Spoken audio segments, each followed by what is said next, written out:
Jesus spoke Greek? He spoke Hebrew, Greek, and Aramaic, and all kinds of stuff, you know. No one has seen God at any time.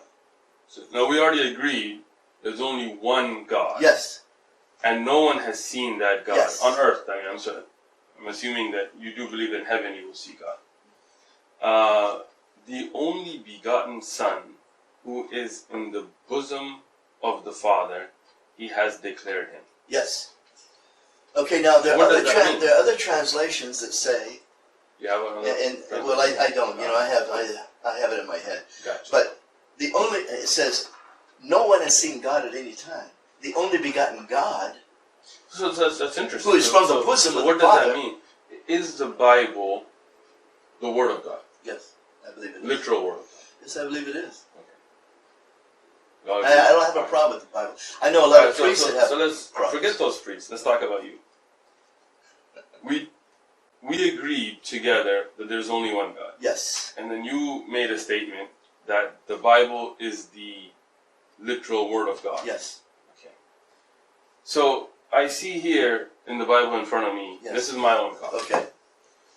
What is that, King James or something? The Gideon's Holy Bible. Oh yeah, well that's. You mean King James? Yeah, that's a good Bible, but. It's a good Bible. But the King James is a little bit different. From This that. is the King James. This is based on King James. Okay, very good. Yes, this is Oh, okay, very King good. James version. Okay. This is the one you want to use? Well, I'm just saying that's fine.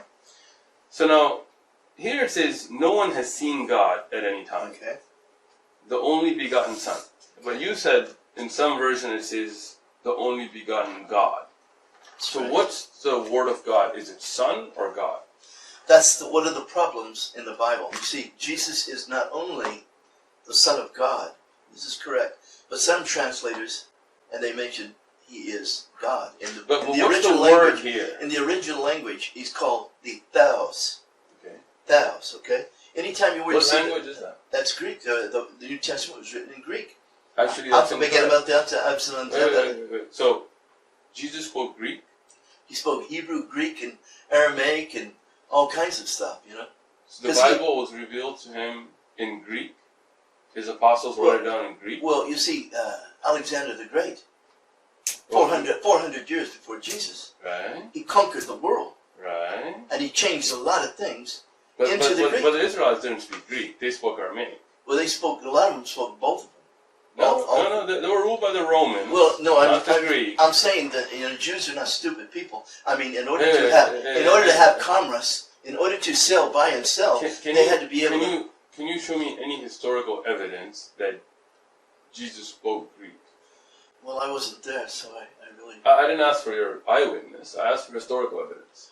Well, there's. Jesus didn't speak Greek. He spoke Aramaic, historically. You can Google it when you get home. Well, Jesus was a brilliant person.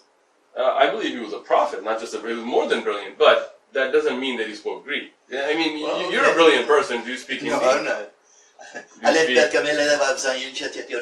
I speak a little Hebrew, but the point. Hindi. I said Hindi.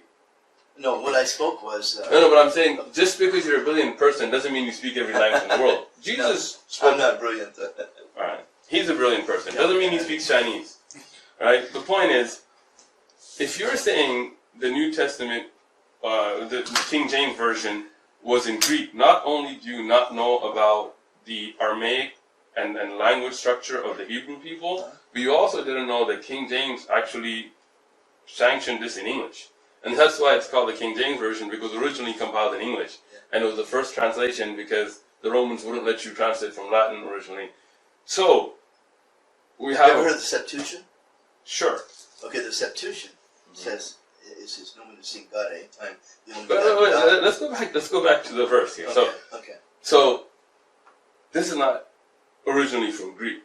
Well, I think it is. It's not about what we think. Well, let's just simply say, okay, it doesn't say God. We have many other verses. So this is a very good point, that if we are to take this as a literal word of God, and I'm going to ask you about a different verse then.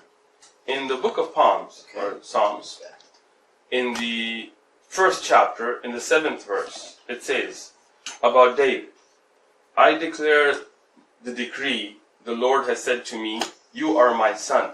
Today I have begotten you. Yes. Does that tell you something special? So no, my question is David the son of God? No, he's talking about the pre-incarnate Jesus. Okay, so He says that, Jesus was and incarnate David to said, David. David said, the Lord said to my Lord. No, I will declare the decree. The Lord said to me, Yes. to David, Yes, to David. You are my son. Today I have begotten you. Actually, it doesn't really mean that. Wait. We're talking about the verse. Yeah, I'm talking about in the verse, God is telling David, and according to you, this is the literal word of God, so it's correct, that you are my son, I have begotten you.